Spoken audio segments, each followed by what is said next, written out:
Indonesia. Welcome back to our podcast Stickers Rumah Sakit Husada. Hari ini kita akan membahas sesuatu yang sangat booming baik di Indonesia maupun di luar negara. Nah, informasi ini banyak sekali yang belum diketahui masyarakat luas, khususnya bagi anak-anak muda di Indonesia. Sebelum kita lanjut ke topik yang akan kita bahas, saya akan memperkenalkan diri. Saya Marcel yang akan menjadi moderator pada hari ini. Dan kita juga kedatangan narasumber yang akan memberikan kita informasi lengkap mengenai topik yang akan kita bahas. Baik, kita sekarang kedatangan narasumber. Ada Bapak Karman Febriari, SST, FT, MM. Selamat datang Bapak. Ya, makasih. Oke, baik. Mungkin Bapak bisa memperkenalkan diri dulu agar teman-teman kita bisa mengenal Bapak lebih jauh, karena ada pepatah mengatakan tak kenal maka tak sayang. Oh, tak kenal ya. Oke, boleh. Oke, halo Indonesia, saya Karman Febriari. Saat ini saya bekerja sebagai dosen di Stickers Rumah Sakit Husada. Nah guys, tadi kita udah kenalan dengan Pak Karman, dan saatnya kalian akan mengetahui topik apa yang akan kita bahas pada hari ini. Seperti yang saya bilang, topik ini sudah booming, dan topik yang akan kita bahas hari ini adalah topik mengenai fisioterapi. Oke guys, nah tadi banyak sekali yang belum mengetahui tentang fisioterapi. Jadi mari kita gali dengan lebih jauh lagi ya. Mungkin nanti kita bahas banyak sekali, karena mungkin dari teman-teman yang ada di rumah itu kurang mengetahui informasi jelas mengenai fisioterapi. Nah, nanti mungkin dari informasi yang kita dapatkan dengan Pak Karman itu bisa membuka wawasan kita menjadi lebih luas lagi mengenai apa itu fisioterapi. Mungkin Pak Karman bisa menjelaskan. Bagi saya sendiri terus terang mungkin belum tahu ya Pak mengenai fisioterapi, karena di masyarakat kita khususnya di Indonesia itu menganggap fisioterapi itu adalah sebatas pekerjaan yang hanya untuk memijit seperti itu. Apalagi di Indonesia kita itu terkenal dengan ahli pijit ya Pak, seperti itu. Nah, sekarang mungkin Bapak bisa menjelaskan ke kita semua nih mengenai apa itu fisioterapi. Baik, jadi fisioterapi sendiri mungkin teman-teman di rumah mengenalnya tenaga kesehatan atau tenaga medis itu hanya sekedar dokter, perawat, bidan, itu saja itu, lab atau radiologi. Kalau kita mengutip definisi dari Peraturan Menteri Kesehatan Nomor 65 Tahun 2015, yang dimaksud dengan fisioterapi adalah suatu bentuk layanan kesehatan yang ditujukan kepada individu atau masyarakat atau kelompok untuk mengembangkan, memelihara dan memulihkan gerak dan fungsi tubuh sepanjang rentang kehidupan. Jadi kata kuncinya adalah gangguan gerak dan fungsi tubuh. Jadi semua permasalahan gerak dan fungsi tubuh itu ditangani oleh fisioterapis gitu. Menggunakan apa? Menggunakan pelatihan fungsi, manual terapi, perawatan elektroterapi, dan komunikasi. Jadi bukan hanya sekedar pijat atau masas aja. Jadi masas itu hanya salah satu metode fisioterapi gitu. Nah, tadi saya sempat tangkap dari perkataan Bapak bahwa fisioterapis ini ternyata masuk dalam dunia kesehatan. Dan itu dilakukan sepanjang rentang kehidupan. Berarti itu gimana Pak? Dari bayi apakah sudah bisa dilakukan teknik fisioterapis atau tidak? Betul, jadi yang dimaksud dengan sepanjang rentang kehidupan artinya pasiennya mulai dari usia bayi sampai dengan usia lanjut usia. Contoh misalnya pada anak-anak berkebutuhan khusus atau anak-anak yang dengan delay development, keterlambatan tumbuh kembang, itu yang melatihnya seorang fisioterapis. Jadi mahasiswa yang telah lulus fisioterapi disebut dengan fisioterapis gitu. Oke, berarti sangat ternyata fisioterapi itu sangat luas ya Pak. Karena mungkin tadi teman-teman kita mengenal bahwa fisioterapi itu pekerjaan hanya tukang pijit. Tidak berarti fisioterapis ini ternyata sebuah ilmu, bahkan merupakan sebuah profesi gitu ya Pak, yang sangat membantu dalam memulihkan kesehatan terutama di rentang tubuh, masa otot dan lain-lain seperti itu Pak. Betul, jadi secara global pun internasional fisioterapi itu bagian dari rehabilitasi medik atau kedokteran modern. Karena kita selain menggunakan manual terapi, menggunakan tangan, touch gitu ke pasien, kita juga menggunakan alat-alat canggih yang berupa elektroterapi dan sumber fisik gitu. Oh, berarti tidak hanya manual ya Pak. Berarti ada juga alat-alat yang digunakan dalam bidang fisioterapi untuk melakukan treatment ke pasiennya. Betul, sehingga disebut kedokteran modern lebih kepada gitu. Oh, jadi Oh, ilmunya juga bisa dibilang ke dokteran modern. Iya, di luar negeri. Oke. Nah guys, tadi kita sudah dengar begitu banyak informasi mengenai profesi dari fisioterapis. Oke. Nah sekarang kita mau tanya nih, yang tadi begini Pak, saya pernah membaca suatu penelitian mengenai usia harapan hidup di Indonesia itu bahkan di Asia itu semakin tinggi. Nah otomatis lansia mungkin di tahun 2025 bahkan seterusnya itu akan bertambah. Nah tadi saya lihat Bapak sempat bilang mengenai harapan hidup, rentang kehidupan, berarti banyak juga untuk lansia seperti itu ya Pak. Nah kalau boleh tahu nih, seberapa pentingnya tenaga fisioterapis di Indonesia? Betul, jadi kalau kita berkaca kepada isu global yang saat ini sedang hangat, itu ada 13 isu global, salah satunya adalah peningkatan populasi jumlah lansia Oh iya. secara global, termasuk di Indonesia. Gitu. Kalau kita bandingkan jumlah fisioterapis yang saat ini terdaftar di Indonesia dengan jumlah penduduk Indonesia yang saat ini berjumlah 275 juta, itu fisioterapis itu hanya ada 16.000 yang terdaftar. 16.000 Ya, saja. itu data di tahun 2020 ya, kurang lebih. Jadi kalau kita ambil angka perbandingan, berarti satu orang fisioterapis itu menangani hampir 17.000 populasi penduduk di Indonesia. Wah itu udah overload harusnya. Udah overload. Sebenarnya idealnya satu fisioterapi itu harusnya berbanding 7.000 penduduk. Jadi satu fisioterapis berbanding 7.000 penduduk. Tetapi yang ada kenyataannya tadi malah tenaga fisioterapis bisa saya simpulkan bahwa sangat kurang ada di Indonesia. Sangat kurang. Saat ini berarti perbandingannya sekitar 1 berbanding 17.000. 1 berbanding 7.000 itu. Betul. Kalau pada lansia, dampak positifnya berarti kan sekarang angka populasi lansia meningkat nih, berarti kualitas hidupnya lansia juga meningkat. Betul. Cuma kan pada lansia banyak penyakit-penyakit degeneratif seperti osteoartritis atau nyeri sendi, pengapuran lutut disebut pengapuran, Bahkan stroke ya? Iya, bahkan stroke. Oke. Itu ditangani oleh seorang fisioterapis untuk mengurangi keluhan nyerinya, untuk meningkatkan kualitas geraknya. Biasanya kan pada pengapuran atau osteoartritis itu terdapat kekakuan sendi, kekakuan otot, nyeri sendinya gitu, dan penyakit degeneratif lainnya pada lanjut usia. Nah yang tadi saya sempat singgung mengenai stroke Pak. Nah Indonesia itu salah satu diagnosis yang terbanyak itu adalah stroke. Betul. Nah sekali. apakah di fisioterapi sendiri, ahli fisioterapis itu treatment yang diberikan kepada lansia, apakah efektivitasnya itu bisa diukur atau bisa hasil treatment dari seorang fisioterapis terhadap pasiennya itu membuat dampak yang baik untuk proses pemulihannya atau seperti apa? Ini khususnya di lansia. Sangat signifikan sebenarnya. Jadi kalau orang awam ada keluarga kita yang stroke, pasti kita akan bawa ke dokter saraf dan akan menjawabnya kan. Betul. Seorang dokter atau seorang perawat itu memberikan obat-obatan atau farmakologi untuk menangani patologisnya, penyakitnya. Tapi ketika patologisnya sudah sembuh, akan muncul gejala-gejala sisa seperti pola jalannya yang berubah. Oh nih udah sembuh nih pasien stroke, tapi jalannya kok masih begini ya, masih pincang. Ada yang tangannya belum bisa pegang gelas, tapi udah bisa beraktivitas. Nah untuk memulihkan itu siapa? Yang bertugas untuk mengembalikan fungsi geraknya itu fisioterapis. Gitu. Dengan menggunakan berbagai macam metode. Selain terapi latihan, ada juga dikenal dengan metode Bobat, kemudian Kres dan lain-lain. Banyak sekali metode manual untuk menangani pasien stroke ya, agar dia kembali lagi optimal menjalani geraknya. Jadi yang dimaksud dengan pola jalan yang benar itu kan seperti yang kita lihat para orang sehat. Betul. Banyak di lingkungan sekitar kita, oh dia stroke tadinya tapi sekarang udah bisa jalan. Tapi ketika kita amati jalannya sudah tidak seperti semula. Semula.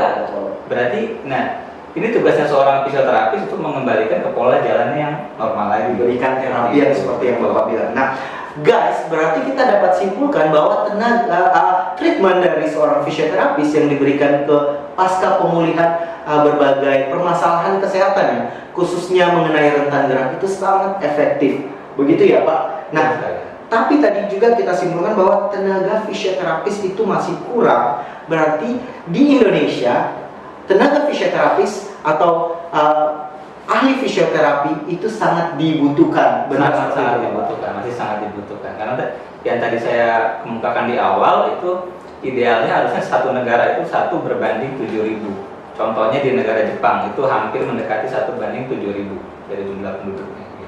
Nah, berarti kita juga bisa menghimbau nih adik-adik yang mungkin ya Pak ya, atau generasi muda kita mungkin kedepannya bisa mengambil dunia pendidikan mungkin seperti itu yang arahnya ke dunia fisioterapi, akan menjadi seorang fisioterapis, karena tadi yang Bapak bilang itu di ahli fisioterapis di Indonesia sangat kurang, dan itu mungkin bisa berpotensi besar dengan lapangan pekerjaan yang luas yang Bapak bilang tadi untuk menjadi seorang ahli fisioterapis, karena di Indonesia masih sangat kita butuhkan. Nah, tadi kita sudah membahas banyak dengan Pak Kartman. Ternyata ketersediaan tenaga fisioterapis di Indonesia itu masih sangat minim, guys. Jadi kebutuhan yang dibutuhkan itu sangat banyak, ya. Nah, oke, baik Pak. Di sini kita melihat tadi Bapak bilang kebutuhan tenaganya sangat dibutuhkan nih ahli-ahli fisioterapis di Indonesia, dan diharapkan generasi muda yang akan datang itu bisa menjadi seorang ahli fisioterapis juga. Nah, kalau peluang kerjanya sendiri seperti apa Pak? Apakah karena peluang kerjanya tidak menjanjikan, atau kurangnya informasi sehingga generasi muda kita yang kurang tertarik di bidang atau di dunia fisioterapi, atau mungkin ada faktor-faktor lain? Coba Bapak jelaskan sedikit ke kita semua bagaimana sih peluang kerja untuk ahli fisioterapis di Indonesia. Iya, peluang kerjanya otomatis sangat banyak sekali ya, karena tadi kan fisioterapis itu merupakan salah satu tenaga kesehatan yang masih jarang di Indonesia terutama ya. Sebenarnya jarang nih karena biasanya pemahaman teman-teman di rumah itu yang belum tahu nih kalau tenaga kesehatan itu ternyata banyak loh, nggak cuma dokter, nggak cuma perawat, nggak cuma bidan aja, banyak sekali, termasuk salah satunya fisioterapi gitu. Kalau kita bicara nanti lulusan fisioterapi bisa bekerja di mana aja sih peluang kerjanya, itu pertama bisa di rumah sakit swasta, di rumah sakit pemerintah, rumah sakit khusus, di klinik-klinik Pratama, klinik fisioterapi, atau bahkan sampai bisa buka praktek sendiri, itu bisa. Oh, bisa juga praktek sendiri. Iya, bisa juga sebagai guru di sekolah luar biasa, atau seperti saya saat ini sebagai dosen. Oke, jadi ternyata banyak sekali lahan pekerjaan yang bisa ahli fisioterapis tersebut bekerja di bidang yang Bapak tadi sebutkan. Betul, malah kalau teman-teman pernah nonton film Tendangan dari Langit yang di bioskop tuh ada fisioterapisnya Matias Ibo, dia mengenalkan fisioterapi. Jadi fisioterapi itu bisa bekerja di klub-klub olahraga, di cabang-cabang olahraga gitu. Malah yang sedang tren di Indonesia yang paling banyak itu fisioterapis bekerja di lahan tersebut. Di dunia olahraga. Jadi yang kalau kita lihat nih kayak di TV atau nonton langsung pertandingan sepak bola, itu ternyata yang lari-lari di lapangan itu ahli fisioterapis juga. Betul, ada fisioterapis. Jadi yang on-field ke lapangan untuk ngecek apakah ada yang terkilir, apakah atlet tersebut masih bisa melanjutkan permainannya atau dia harus mundur, itu fisioterapis yang menentukan gitu. Kan kita sering lihat tuh, oh dibenerin nih ankle-nya, kemudian di spray, pakai spray, itu pakai filler paint, itu fisioterapis yang itu fisioterapis. Iya, betul. Nah guys, ternyata di dunia olahraga juga yang tadi saya bilang itu ternyata ahli fisioterapi juga. Bahkan saya pernah lihat itu kalau di backstage atau di belakang lapangan itu biasanya mereka ada ruangan tersendiri yang melakukan teknik atau treatment sebelum pertandingan dimulai, itu ahli fisioterapis juga. Benar, jadi sebelum bertanding dan setelah bertanding juga biasanya diberikan fisioterapi gitu. Wah, luar biasa ya. Hari ini kita sudah dibuka dengan berbagai informasi yang mungkin sebelumnya kita belum mengerti atau belum mengetahui tentang fisioterapi. Ya, ternyata menjadi seorang ahli fisioterapis itu kita mempunyai lapangan pekerjaan yang luas, bahkan tadi menjanjikan ya Pak ya. Menjanjikan. Jadi selain di klub olahraga, bisa juga di tempat-tempat atau di pusat kebugaran. Jadi kalau teman-teman tahu tuh di tempat-tempat pusat kebugaran yang ternama, seperti di Fitness First, di Celebrity Fitness. Oh iya, benar. Sebagai personal trainernya itu seorang fisioterapis. Oh, jadi personal trainer itu juga ada yang dari ahli fisioterapis. Jadi selain teman-teman bisa jadi fisioterapis di tempat kesehatan, bisa juga bekerja di pusat kebugaran. Iya, benar. Sebagai personal trainer. Nah, gimana nih generasi muda atau orang-orang atau teman-teman yang mungkin masih bingung nih cita-citanya mau jadi apa? Ternyata salah satu pilihan yang tepat sepertinya menjadi seorang ahli fisioterapis. Nah guys, tadi kita sudah mendengar berbagai informasi dari Pak Karman. Ternyata menjadi ahli fisioterapi itu sangat dibutuhkan dan sangat menjanjikan. Seperti itu ya Pak ya? Benar sekali. Oke, selain lapangan pekerjaannya luas, bisa bekerja di berbagai instansi-instansi kesehatan ya, termasuk kebugaran tubuh, ya termasuk bisa menjadi tenaga pendidik juga. Betul. Oke, nah dan itu bisa juga tadi sempat dibilang bahwa bisa membuka praktek mandiri ya Pak. Benar. Oke, nah jadi itu tadi guys, banyak sekali tempat atau lahan pekerjaan yang kalian bisa berkarya ya ketika menjadi seorang ahli fisioterapi. Oke, tadi kita sudah mendengar banyak sekali yang diberikan atau diinfokan Pak Karman. Kalau kita boleh tahu nih, mungkin teman-teman yang ada di rumah juga ingin mengetahui, kok Pak Karman bisa sih memberikan kita informasi seperti ini mengenai fisioterapis ya, sehingga membuka wawasan kita. Mungkin Pak Karman bisa sedikit menjelaskan pengalaman Pak Karman sebagai seorang ahli fisioterapi dan juga mungkin pengalaman kerjanya dalam menangani pasien-pasiennya seperti itu. Baik, jadi untuk teman-teman di rumah yang punya minat di olahraga dan kesehatan sangat cocok sekali bergabung di jurusan atau di prodi fisioterapi gitu. Apalagi teman-teman di rumah yang punya pengalaman keluarganya pernah menjalani fisioterapi ya, pasti sudah tahu apa sih pekerjaannya fisioterapis yang dilakukan kepada pasien gitu. Pengalaman saya sendiri setelah lulus menjadi seorang fisioterapi itu hanya butuh waktu 1 minggu dari wisuda, kemudian langsung bekerja di salah satu rumah sakit ternama di Indonesia. Jadi teman-teman di rumah nggak perlu khawatir nih kesulitan mendapatkan pekerjaan setelah lulus gitu. Karena saya sendiri hanya kurang lebih 1 minggu aja langsung mendapatkan pekerjaan di rumah sakit gitu. Di rumah sakit tersebut kurang lebih selama 4 tahun, kemudian meneruskan di beberapa rumah sakit. Total pengalaman saat ini selama kurang lebih 10 tahun. Ya teman-teman, jadi selama 10 tahun pengalaman saya di rumah sakit tersebut, yang membuat saya makin cinta dengan fisioterapi, dengan pekerjaan saya itu karena kita menemui banyak orang, menemui banyak pasien dengan berbagai macam keluhan, dengan berbagai macam diagnosa yang kompleks gitu. Jadi kita bisa mengenali berbagai macam pasien dan kasus-kasus yang terbaru gitu, yang nggak dipelajari di kampus sebelumnya gitu. Oh ternyata ada loh pasien yang satu pasien ini punya berbagai macam kasus, banyak diagnosanya kompleks gitu. Itu makin menggali kita untuk mempelajari lagi metode apa sih yang paling tepat kepada pasien tersebut yang bisa kita berikan. Oke, betul. Biasa karena biasanya nih yang kita pelajarin di kampus contohnya ya, tetapi pada saat kita sampai di lapangan itu akan lebih banyak kasus dengan berbagai variasi yang kita ketemui. Biasanya kreativitas kita seketika pasti muncul, terutama untuk menangani treatment ya Pak. Saya nggak tahu nih kalau di prodi fisioterapi seperti apa, tetapi biasanya seperti itu Pak. Dan kita tetap melakukan dengan kreativitas yang muncul, tetapi tetap sesuai pada SOP yang berlaku. Betul ya, sekali. ya. Nah jadi tadi kayaknya pengalamannya menarik sekali ya guys ya, dari pengalaman kerja, ilmu yang didapatkan dari pasien yang berbagai karakteristik, berbagai diagnosa, tetapi ternyata Bapak semakin mencintai ya, karena apa? Menjadi seorang tenaga fisioterapis tadi itu bisa membantu orang ya, terutama menyembuhkan dalam proses pemulihan dari diagnosa penyakit yang sudah dialami.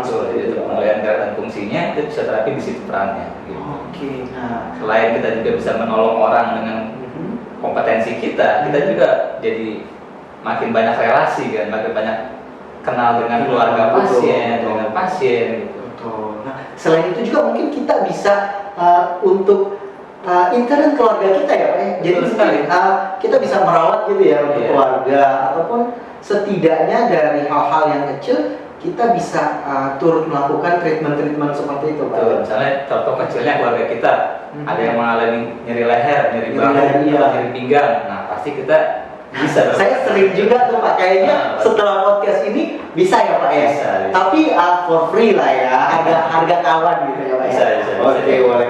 Karena saya kayaknya sering-sering keluhan gitu Pak. Betul, pasti karena semua orang di rumah pasti pernah mengalami gangguan gerak. Contoh kecilnya itu nyeri leher, atau kita sebutnya dengan salah bantal kan, bangun tidur tiba-tiba kok leher sakit, harus diapain nih? Apa harus diketok-ketok gitu? Iya. Tidak, caranya dengan stretching sederhana bisa kita lakukan. Nah, karena saya juga begini Pak, saya sering sekali ada keluhan di pundak itu banyak yang menyarankan ke tukang urut aja atau dikretekin aja, tapi saya nggak berani karena saya tahu mungkin daerah pundak ini kan ada banyak syaraf ya Pak, terutama setahu saya itu alirannya dari otak. Jadi saya nggak berani terus terang untuk melakukan teknik atau bawa ke tukang urut. Saya terus terang saya nggak berani nih Pak. Tapi sometimes kalau kepikiran untuk ke tenaga fisioterapi nih, itu saya takutnya harganya mahal. Bener nggak sih Pak? Mungkin bisa di-spill sedikit deh mengenai harga ya, karena kan pasti ada lah perbedaan dari tukang urut dengan ahli, karena udah ada ahli nih ya. Itu gimana sih Pak? Bisa di-spill dikit nggak Pak harganya? Kalau harga sebenarnya relatif ya, tergantung di daerah mana biasanya. Cuma kalau kita bandingin dengan kompetensinya hanya tukang urut, itu kan tradisional ya, pasti lebih mahal kompetensinya seorang fisioterapis gitu. Nah, teman-teman, tapi kita disclaimer dulu, kita tidak memojokkan profesi siapapun ya Pak. Sorry, tapi di sini kita lebih mengedukasi teman-teman ya. Jadi bisa melihat karena saya percaya dan saya yakin bahwa seorang ahli fisioterapis itu sudah dididik sesuai kompetensi ya, sesuai dengan bidang kesehatan, dan tentunya sudah berijazah dan diakui negara, seperti itu ya Pak. Betul sekali. Jadi kebetulan di Indonesia tukang pijit itu belum bersertifikat gitu kan. Kalau di negara-negara maju itu ada sendiri profesinya, measure namanya. Ada measure, ada fisioterapis, beda. Tapi jangan salah loh, tukang urut kayaknya ada sertifikat tapi pelatihan atau kursus sementara ya. Beda.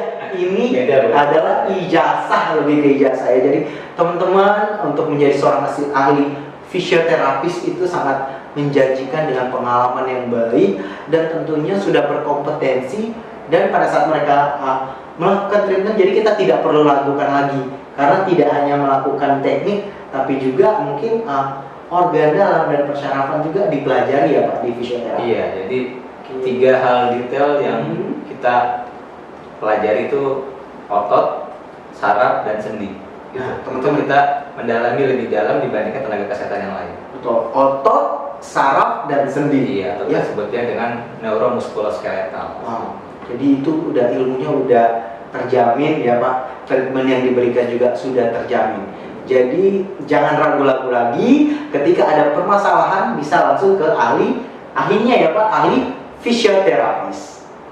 Nah teman-teman, tadi kita mau ucapin dulu nih terima kasih banyak ya buat Pak Karman, karena hari ini terus terang saya sangat senang karena pribadi Pak, saya sendiri kayaknya wawasannya tambah luas nih mengenai fisioterapi ya.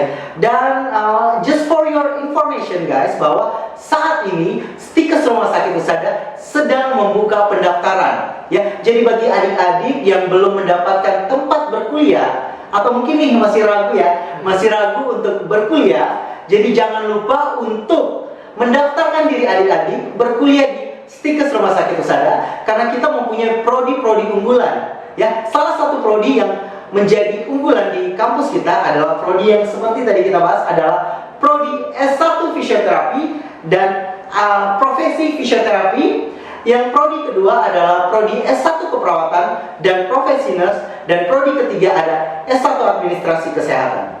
Jadi jangan lupa untuk mendaftarkan diri Anda, karena masih banyak nih Pak promo-promo dan potongan biaya kuliah hingga jutaan rupiah. Dan karena hari ini kita spesial membahas fisioterapi, kita juga nih Pak punya promo khusus di prodi fisioterapi, di mana kalian hanya perlu membayar 750.000 per bulan. Luar biasa ya. Jadi kita udah penawarannya luar biasa sekali. Jadi teman-teman nih jangan ragu, bahkan ketika kalian berprestasi, kalian masih bisa mendapatkan beasiswa jalur prestasi. Jadi tunggu apa lagi nih ya? Mari sama-sama bagi adik-adik yang mungkin masih belum menemukan prodi atau kampusnya, bisa mendaftar dan menghubungi kontak person yang tertera. Oke teman-teman, kami tunggu Anda mendaftar di Stikes Rumah Sakit Husada, dan jangan lupa untuk menghubungi kontak person yang ada di bawah ini. Ditunggu ya guys. So sekali lagi kami dari podcast Stikes Rumah Sakit Husada mengucapkan terima kasih. Husada Indonesia, Husada untuk Indonesia.